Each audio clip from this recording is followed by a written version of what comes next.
ঢাকা গুলিস্তান আসলাম পুরান ছেঁড়া টাকা নিয়ে নতুন টাকা নেওয়ার জন্য। তো দেখি আমাকে কয় টাকা দেয় এই 400 টাকার বিনিময়ে। তো টাকাগুলো দিলাম, উনি দেখতেছে।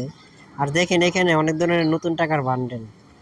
তো আমার টাকাগুলো নেয় নাই, এগুলা নাকি বেশি দূরে কেটে ফেলছে। তো আমি আরেকটা দোকানে দিলাম, এখানে এই ভাই দেখতেছে।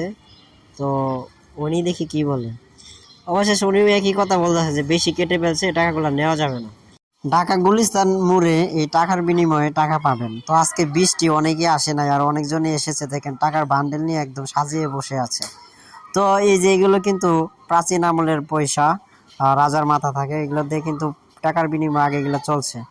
আর আমাদের বাপ দাদার আমলে কিন্তু এই 1 আনা 2 আনা 5 আনা পয়সা এগুলো ছিল।